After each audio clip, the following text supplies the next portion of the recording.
we shall chant the invocation once together.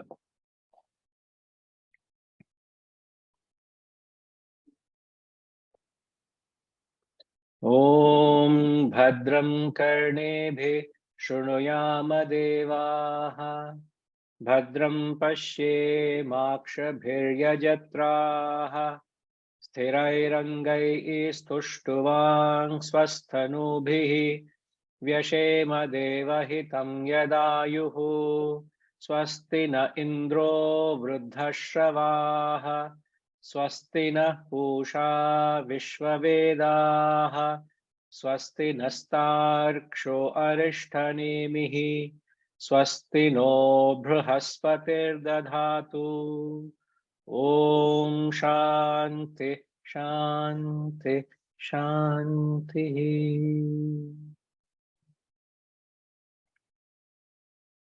Om, may we hear the auspicious with our ears, O gods. May we behold the auspicious with our eyes, O worshipful ones. May we live a God-given span of life with firm limbs and bodies, singing your praises. May the traditionally glorified Indra bless us. May the all-knowing Sun bless us. May Vayu, the protector from harm, bless us. May Brihaspati bless us. Om Shanti, Shanti, Shanti. Every text has its own invocation. The Mundaka Upanishad has this specific invocatory prayer. And an invocatory prayer has a very specific purpose.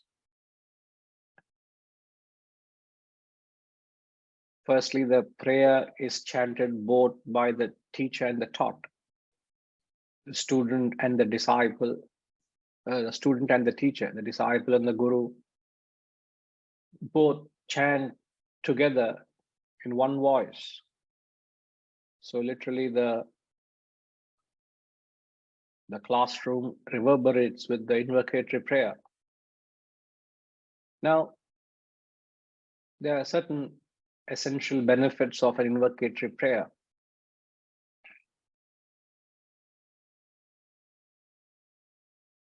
The prayer first serves as a means to break the monotony of the activities in the world which are gross and murky. All your activities or transactions with the world are engaging your gross equipments. You're using your gross body, you're using your mind and your gross intellect.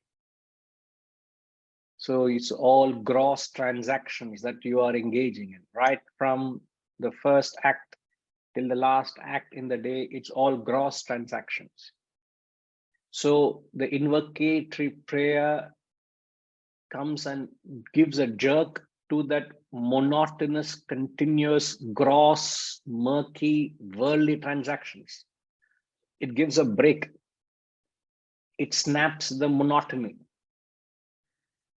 And the jerk of that prayer helps you to switch the gear from the gross to the subtle. It helps you to switch from your gross intellect to your subtle intellect. You can't use your gross intellect to understand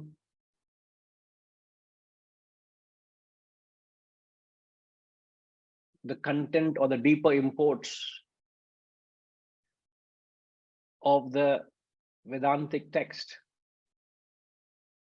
You need to tap your subtle intellect. So the second benefit is the invocation also tunes your subtle intellect. It makes the subtle intellect ready so that it can receive the deeper import. Also, it ensures the other receptacle, which is your mind, remains calms and becomes composed. Just like when you listen to a bhajan,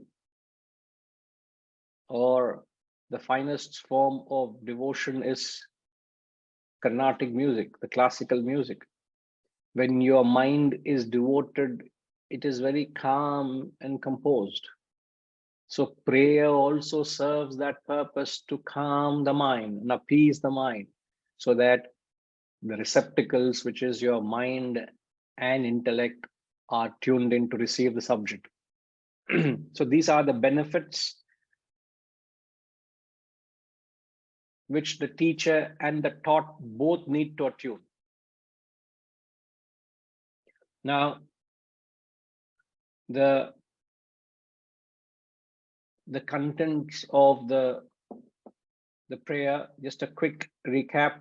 We have done the same when we studied the earlier Upanishad. The Kaivalya also has the same invocatory prayer, but we'll just quickly recap what is the essential message here. First, he says, may we hear auspicious with our ears, may we behold that which is auspicious. So the first thing the text is talking about is to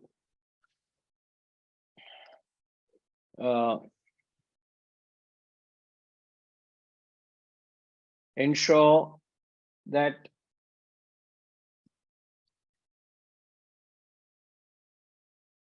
the world that you receive is of the highest quality. So the quality control is so important, because your spiritual transformation begins with the input into you. And the input you give into you and the quality control one practices is known as satsang. The quality control, you are mindful of what you receive. So transformation starts with the receipt of stimuli. So the style of the scriptures is, when they take a part, they mean the whole.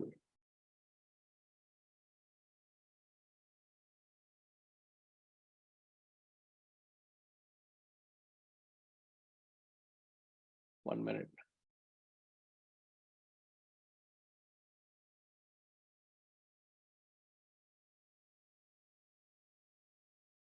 So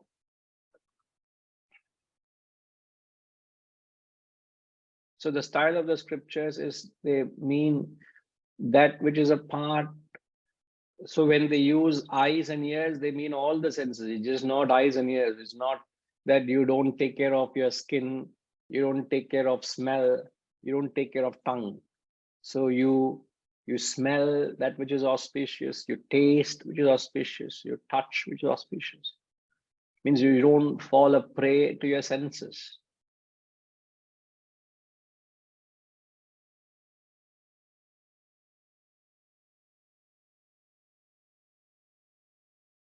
Satsang is the most important.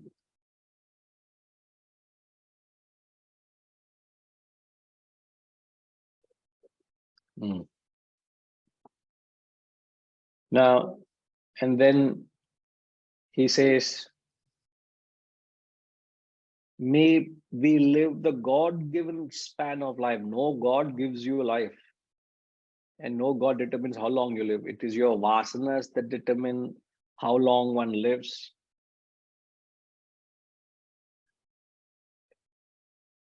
When he says God-given span of life, singing your praises means your life's purpose is met when it is engaged in the purpose of attaining that Godhood. So the God-given span of life refers to that your life should be consumed in the praise of the Lord. And how can you do that with firm limbs and bodies? Even in Upanishad, he says you must take care of your limbs. Your limbs must be strong. The other day, we had some guests, and they were telling how in their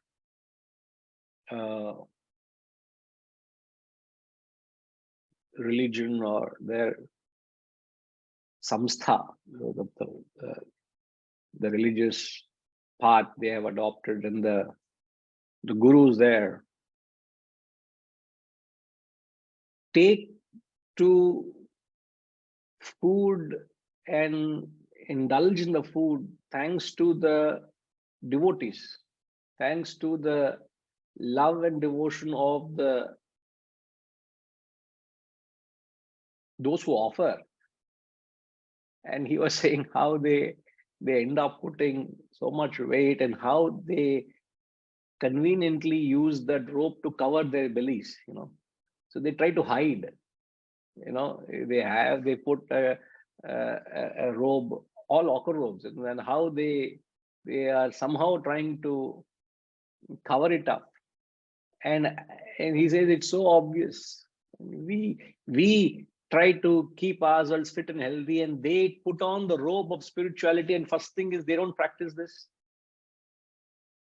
I said, absolutely right. And then I was saying this to them. In the Upanishads themselves, they say you must keep your limbs strong. Your vehicle is your body. So don't neglect the body, nor do you worship the body. Shantima, worshipping the body means you are all the time, whenever you pass by any reflecting medium, you see yourself. Am I all right? It doesn't have to be mirror. Even semi-reflection, there you see yourself in the mirror. And why do you do that? All the time you are interested in your body. That is called body worship. Worship is something when it consumes you. So there is a positive and negative. So we need to know how to apply.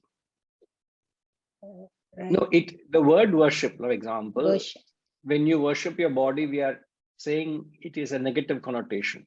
But when you worship, in the context you had earlier asked me privately, that whether when you worship your work or when you are worshiping the Lord here, as he says, you must use your energy and resources to, to sing the praises of the Lord, means you must serve a higher cause, devote your life towards the attainment of Godhood.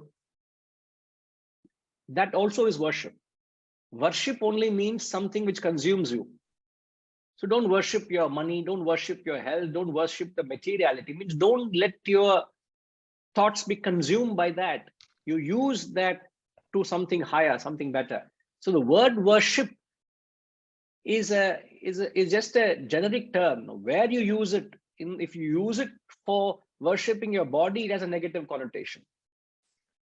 Why are you indulging in the carnal pleasures? Why are you getting carried away by falling a prey to your senses?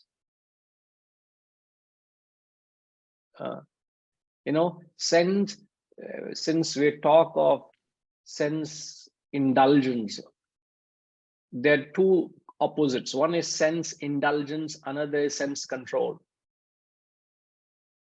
Though we are talking about you must respect your body, you must control your senses, but the real sense control or self control or sense indulgence is determined by whether your mind activates or participates in that sense contact. I repeat, when your mind backs a particular sense contact, When your mind participates in it, when your mind relishes in it, when your mind lingers in it, it is sense indulgence. Irrespective of whether you're contacting or not. That is the important point.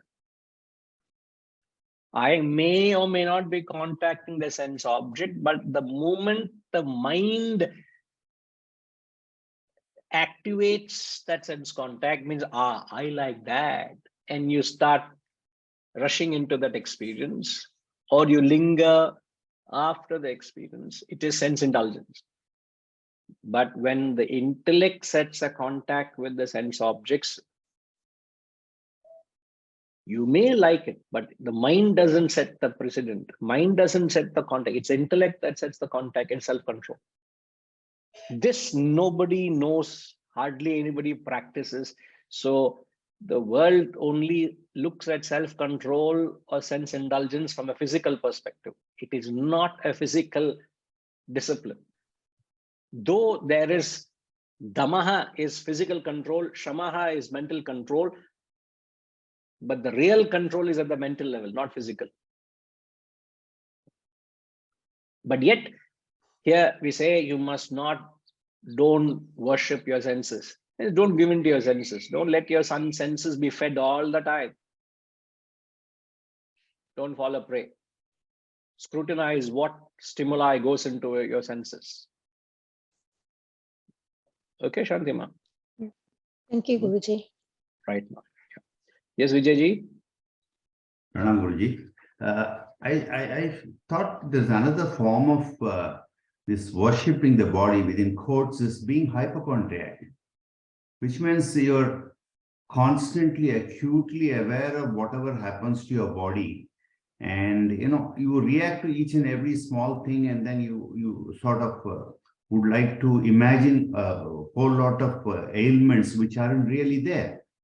In fact, that leads to a worse consequence. It's just not a worship, it also leads to a lot of fears, a lot of insecurities, and that makes your life much more difficult than just being conscious, wanting to look good or whatever. Yeah, it's a negative sense is actually more deadly, I think. And as we grow older, I think we do it more. A lot of change. I don't know. Yeah, I don't know whether it's to do with the age, but it is to giving too much attention to something which doesn't deserve it. It creates a lot of phobias, insecurities. It is unnecessary.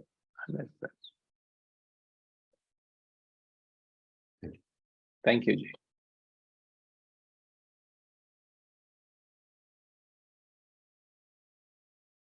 When I started losing some hair a few years ago, I got so many people coming and advising me that you have so many treatments that you can do, or hair transplant, hair weaving, and then this, and then they gave me contacts of doctors, and they said, you do this.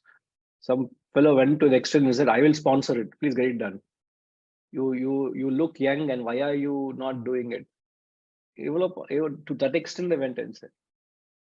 I said, man, on one side we say you are not the body, and do I need to go to the extent and then do hair weaving? Is it required? At the same time, you would not want to miss a day where you can keep your body fit, including this morning before the class. I couldn't do the entire my routine of exercise, but even before I started taking the class, 15 minutes minimum, I did my stretching, did my breathing, did my necessary exercises. How can I not attend to it? So there's a very thin line whether you give in to it or you are a master of it. So, and in fact, in the Upanishads, the Ishavasya Upanishad says, may you live 100 years.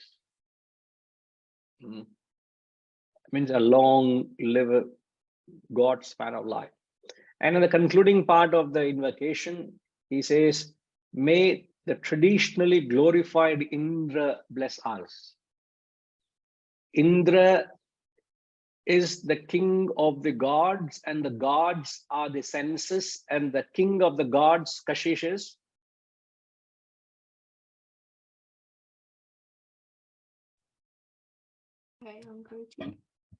Kashish.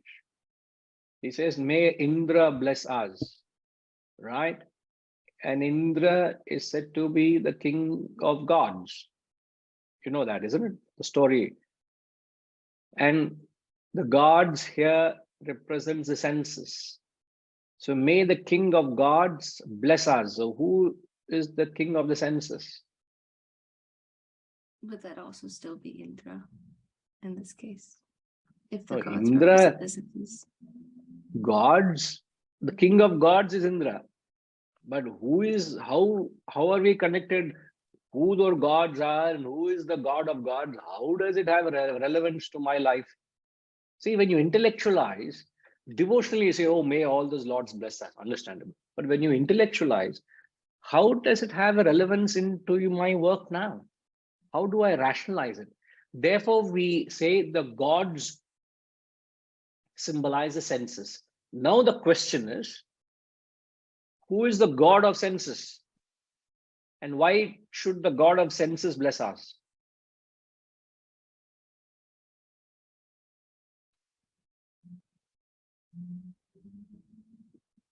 Guruji, I don't know if I know who the god of senses is, but I know why they should bless us, so that we can be in control of our own senses, a sense control, as you were talking about earlier. See, the To god of imbue us senses with the is Indra. capacity. I'm talking from a philosophical perspective. So don't go Mm. into the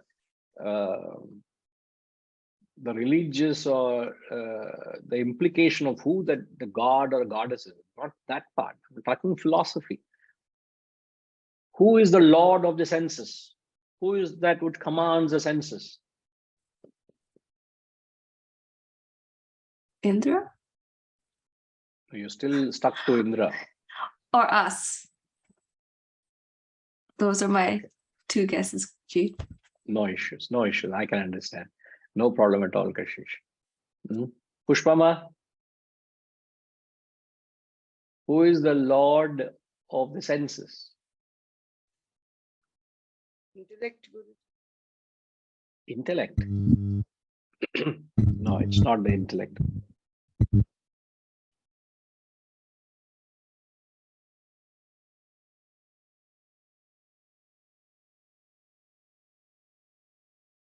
Shantima,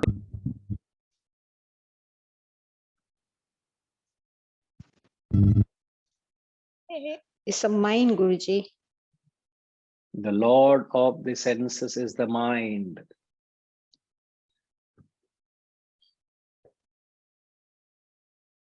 And how do you say it's the mind?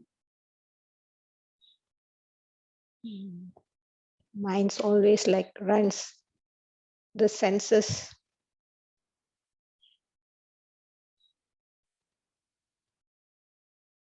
Because mind's impulsive. It doesn't rationalize. So it always goes where the senses goes. No. That's true. That's true. Give me a minute. I forgot to connect that instrument. I'll be just with you in a minute. Yeah, but please tell me how exactly you say it is the mind.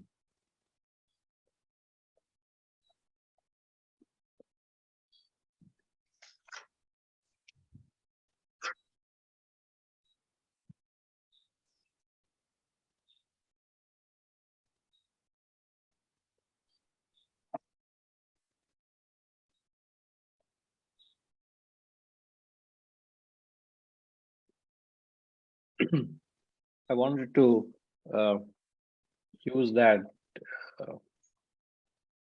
What is this? The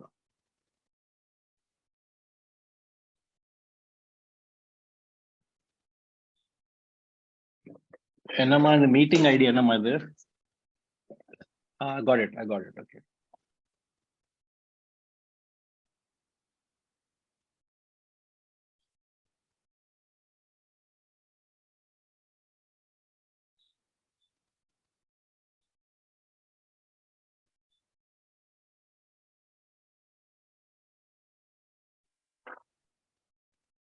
The co-host the wisdom boat.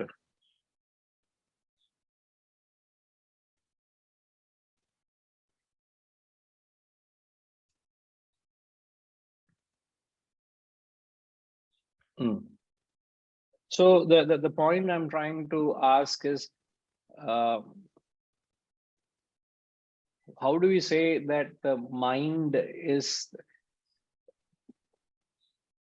connected to the senses? So in fact, even when the intellect has to control the senses, it is controlled through the mind. It's not direct. You don't bypass the mind and go to the senses. That's why we said indulgence or control is relevant to the mind, not the direct senses. Is the grossest level? The grossest level is the grossest level is the Senses, mind, intellect. senses. No, senses is the grossest. Yeah, Subtler than senses. the senses is the mind.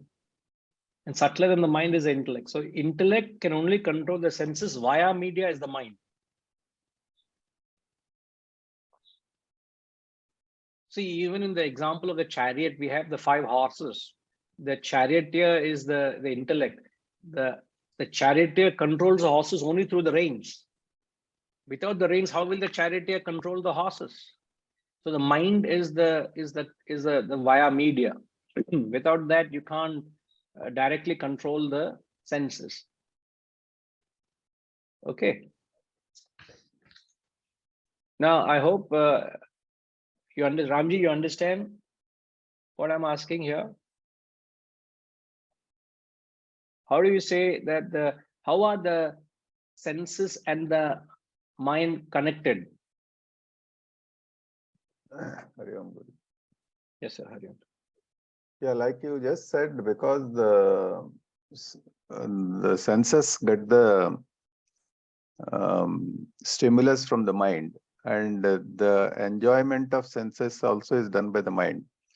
So the provocation and enjoyment both are residing in the mind for the senses.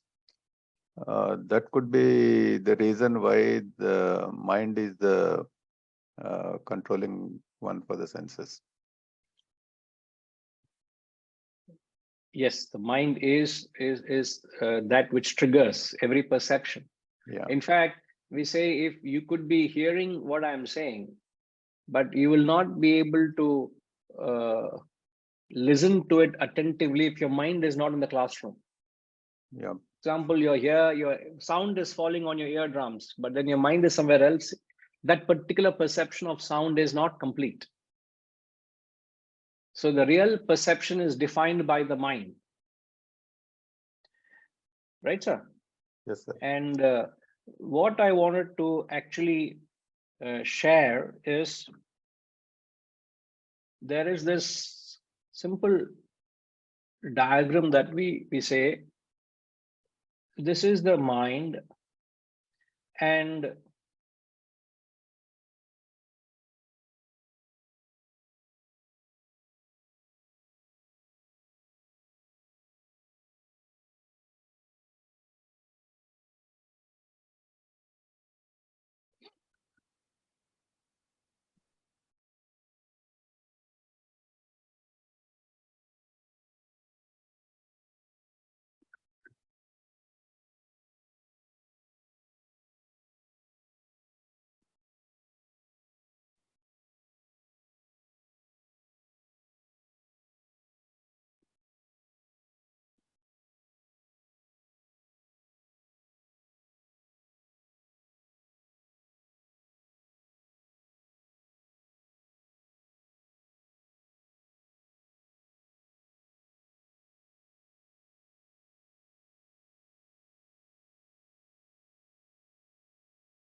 now if you see this diagram,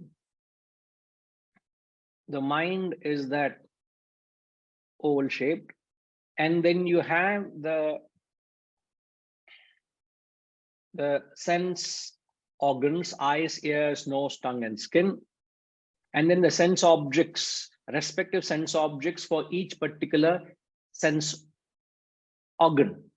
For eyes, you have SO1, you have SO1 would be sight, ears will be sound, nose will be smell, etc. Now, when the connection between, okay, this is your body, and this is the world. So the traffic is the world sends its stimuli into the body, and the body sends receives it into the mind, and then it is the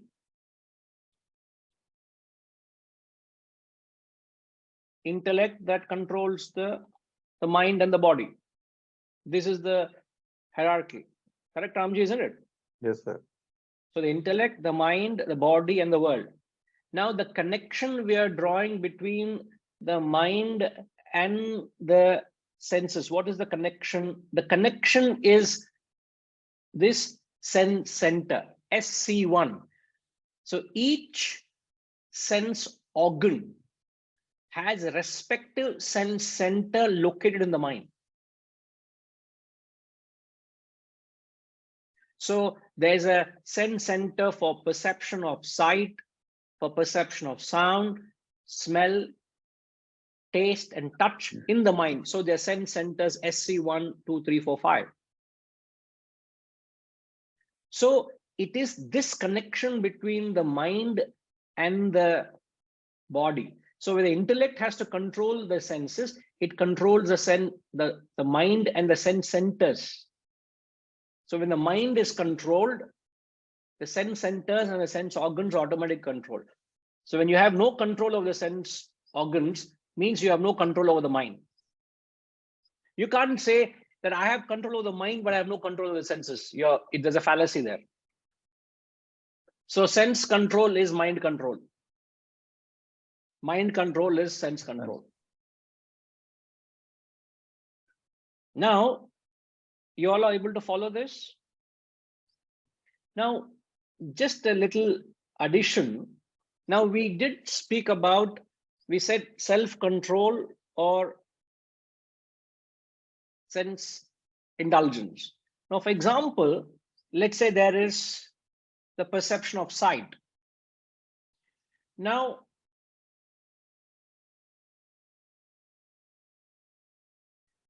after an experience, after you go through a certain experience, let's say, I am now talking about the perception of,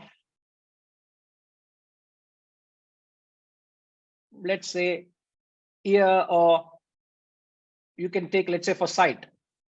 Okay. You had seen something beautiful. Now, having seen that perception, later on, what your mind does, these ripples of effect in the mind is sense indulgence. So the mind entertains that particular thought of that perception which has died. Let's say, Ramji, you had seen something beautiful 2 days ago. Okay. Yeah. But even today, It lingers. Yeah. it lingers. You know, with Harishji's permission, I'm saying this. You know, when we went to IIM Ahmedabad, Harishji was with me, but that few hours we spent in IIM, he completely forgot me because he was remembering and reveling All the olden days. Yeah. his olden times. Yeah. And then he was telling of a colleague of his. How is Harishji there? Yeah. I hope you all. Harishji, Yes, Guruji. whom were you remembering that how beautiful she was and how Oh, everybody used to go I gaga? know. Oh, you also know, is I it? know Okay. Rajalakshmi. Is it same lady, Harishji? Well, we used to refer to her a little more endearingly. Okay. That I don't know. That only her batchmates know.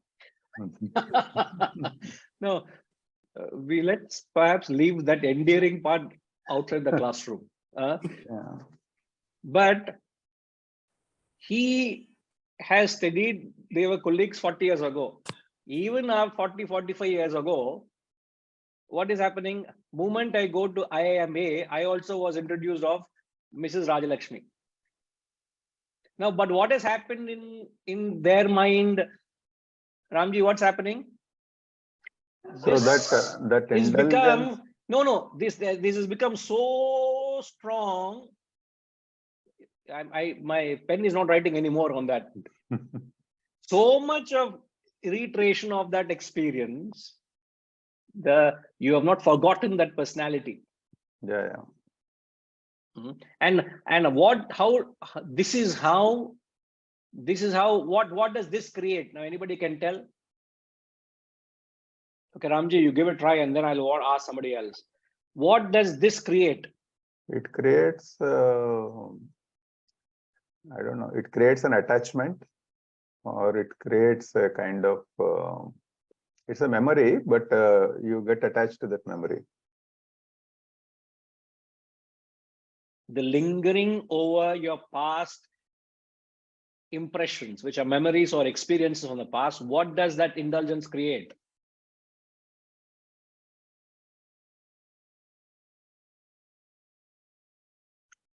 Sometimes Okay. it can create a desire to go back and then revisit.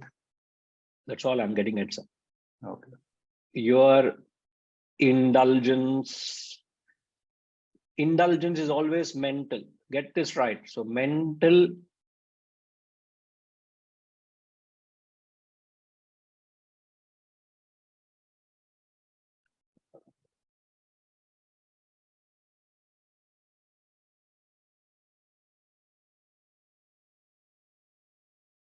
desires. This is the point you got to understand. So real spirituality lies in the mind. It is not where you are physically placed. It is how you arrest the mind when it needs to be arrested and kept in its place. If you give a license to the mind, so the question is not of perception. The question is about the mental indulgence which you give a license to. And it is this that now each sense perception in the mind, you're lingering. So what's happening? Every sense center has got a license and you're simultaneously creating fresh desires within you. This is the danger of not able to discipline or control your mind.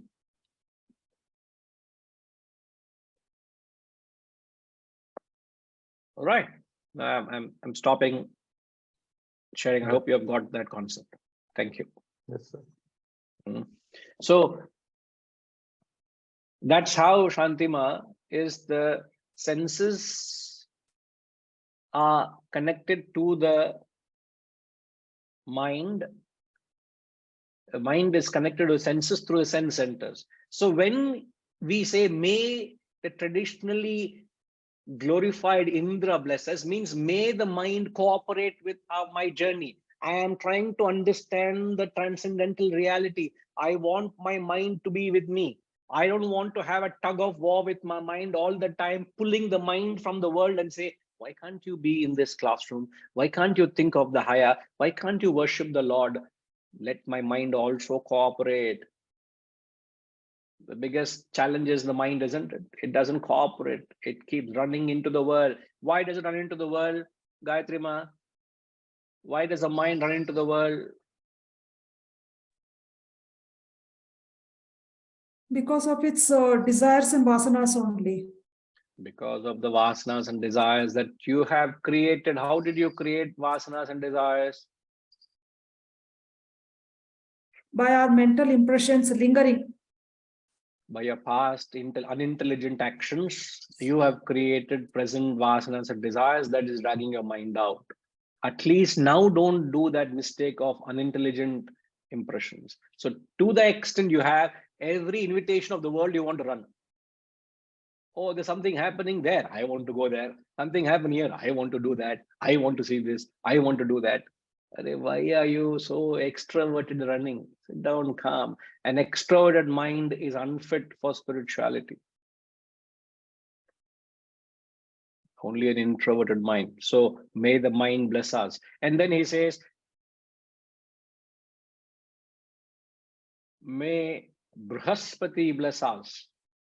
Brihaspati is the spiritual teachers of the gods in the heaven. So Brihaspati refers to the subtle intellect. Indra refers to the mind. Brihaspati refers to the subtle intellect. May the all-knowing sun. Sun refers to the Bhushan, is the sun, which refers to the gross intellect. Vayu refers to the god of motion. The god of motion, of movement, is the organs of action.